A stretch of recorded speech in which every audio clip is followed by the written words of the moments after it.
Elle n'a pas de bras, tu dis ?»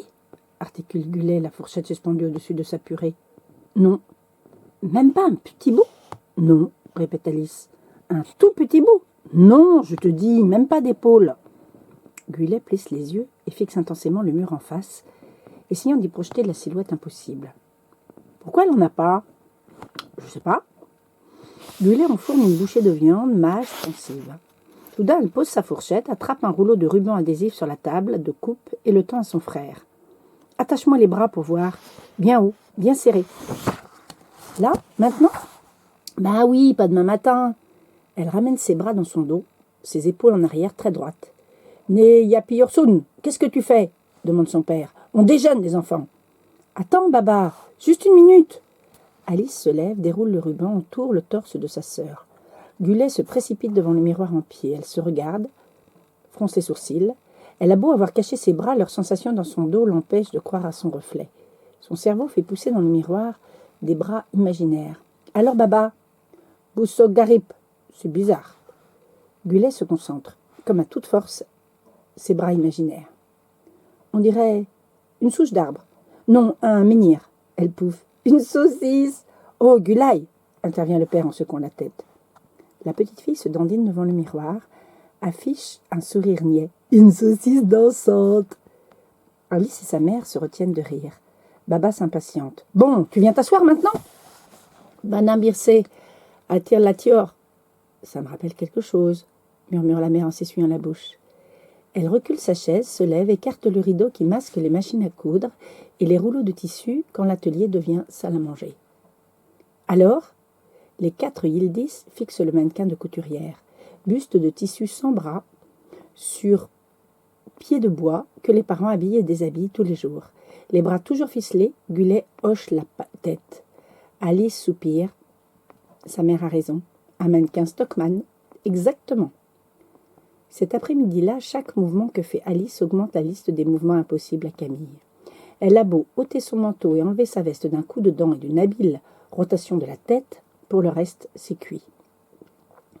100 fois, Alice touche des objets, les saisit, les manipule, les déplace, les repose.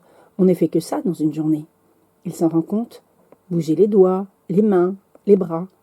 Et 100 fois donc, il ajoute un verbe aux empêchements de cette fille.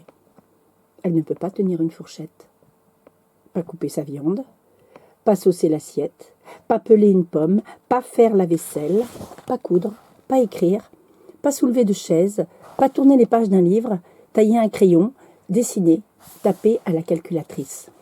Pas se gratter le nez, se moucher, lancer une balle, allumer la lumière, beurrer du pain, le saupoudrer de cacao, soulever la tartine pour la mordre, enlever une miette coincée entre ses dents, s'essuyer la bouche, répondre au téléphone, cueillir une fleur, taper un SMS, écrire une lettre à un correspondant de Marseille, tirer la chasse d'eau, tendre un ticket de métro, abaisser une poignée de porte, jouer aux cartes, agrafer des feuilles, faire son cartable, enlever un pantalon, déboutonner sa chemise, délacer ses chaussures, se mettre en pyjama, se laver, se coiffer, se brosser les dents, tasser l'oreiller, régler le réveil, éteindre la lumière. Cet inventaire sans fin lui file un cafard monstre. Regardez-le, Alice, assis à son bureau, les yeux dans le vague. Il n'ose plus bouger. Chacun de ses gestes aggrave la situation de Camille, la paralyse davantage. Il pousse son crayon, ouvre sa paume, observe sa main, remue ses doigts. On dirait des petites bestioles qui s'agitent ultra souples. Il déplie son coude sous le sweatshirt, hausse son épaule gauche, son épaule droite. Jamais d'habitude il ne pense à sa main, à son coude, à son épaule, à ses doigts. À la pince du pouce et de l'index, il fait virevolter le crayon comme une toupie entre ses doigts. Il se dit « Voilà, ça non plus, Camille, tu peux pas ». C'est la première fois qu'il admire ses doigts, avec ses tendons, ses os, ses muscles, ses articulations et ses cartilages, et toutes les phalanges. Avec les doigts, tu peux soulever un carré de soie et 10 kilos de sac de riz, réparer le minuscule mécanisme d'une montre et un moteur de voiture.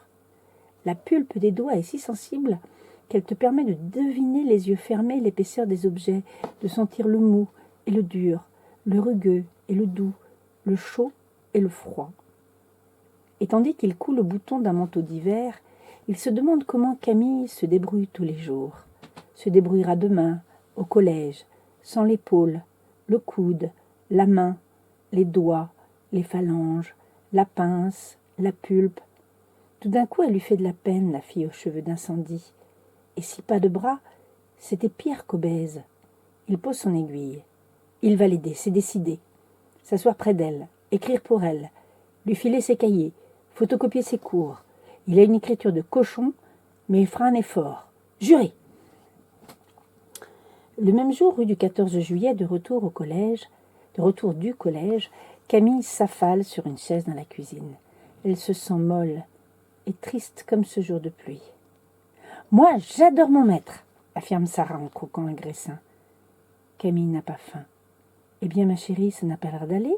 dit sa mère en remuant les pâtes dans une casserole. « C'était comment, cette première matinée ?»« Long. » Sa mère se brûle en aspirant un spaghetti. « Long ?» J'avais tout le temps envie de rentrer à la maison, alors c'était long. Sa mère vient s'asseoir près d'elle. Ça ne te ressemble pas de faire la tête comme ça. Le Louvre, ça devait être magnifique. Il s'est passé quelque chose ? Camille sent ses larmes monter. Non, rien de particulier. Alors, ils m'ont regardé toute la matinée, ceux de la classe, et les gens au Louvre, tout le temps. J'avais envie de disparaître. Elle raconte les statues antiques, sans jambes, la Vénus et le commentaire de Zach. Il m'a demandé si j'étais de sa famille, à la Vénus de je sais pas quoi. De Milo. Oh, mais c'est une bien belle famille. Personne ne la fixait de cette façon à Fargevol. Camille y était née, un tout petit bébé avec 2 jambes, 2 yeux, 2 oreilles et pas de bras. C'était comme ça. Elle avait grandi à Fargevol, y était allée à l'école, y avait appris à faire du roller. On ne s'étonnait pas de sa silhouette. Pas plus que de la peau noire de Mariama, des yeux tendus de Julia, des dents de la chance de Théo. Même en vacances à Saint-Fargeau, chez ses grands-parents, on lui fichait la paix. 11 ans qu'elle y passait Noël et les mois d'été, et le regard glissait sur elle pareil que sur les autres enfants qui jouaient au bord du lac. Alors c'est vrai, quelquefois sur les aires d'autoroute on la dévisageait. Il y avait toujours un passant, un touriste, quelque part, à Fargevol ou ailleurs, qui ne l'avait jamais connue, que son corps surprenait, qui ouvrait des yeux ronds et chuchotait dans son dos. Un moment, elle détonnait dans le paysage, mais c'était rare et ça passait vite. Là, c'est tout le monde, tout le temps. C'est normal, Camille, qu'ils te regardent, ils n'ont pas l'habitude. C'est la première fois qu'ils voient une fille comme toi. Eh bien, je l'avais oublié, moi, que j'avais pas de bras. Et elle serre les mâchoires pour s'empêcher de pleurer. Ma chérie, tu n'allais pas passer ta vie à Fargevol. Et pourquoi pas ? Un jour tu voyageras, tu auras envie de connaître d'autres régions, d'autres pays.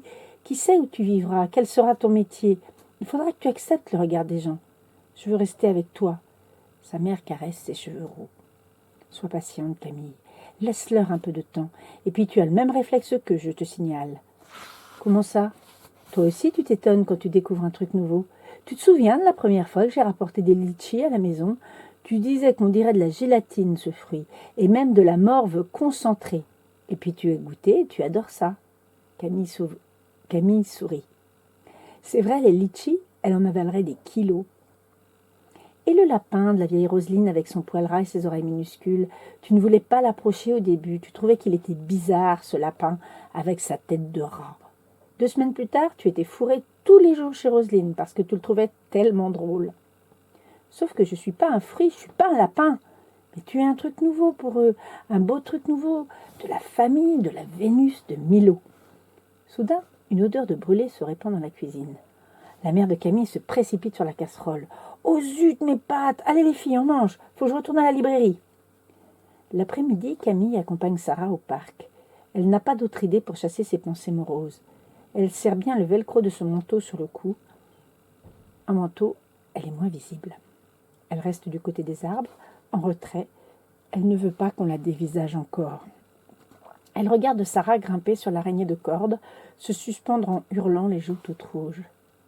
À un moment, un chien vient japper dans ses jambes. Un petit chien noir avec des poils dans les yeux et une langue toute rose et une balle dans la gueule. « Tu veux jouer, hein, pense Camille ?»« Jouer, c'est tout ce qui l'intéresse, le petit animal. » Et il bondit joyeusement autour d'elle. « Tu t'en fiches, toi, que j'ai des bras ou rien, pas vrai, tant je suis d'accord pour jouer avec toi ?» Elle sourit. Elle se dit que ce serait bien que les gens lui ressemblent à ce petit chien. Elle donne un coup de pied dans la balle qui roule droit vers les buissons. Le chien court après. Elle croit l'apercevoir qui rejoint ce garçon de sa classe avec un nom de fille là-bas. Alice. Il ne l'a pas vue. Tant mieux. Zorro, crie le garçon. Hé, Zorro, on rentre à la maison.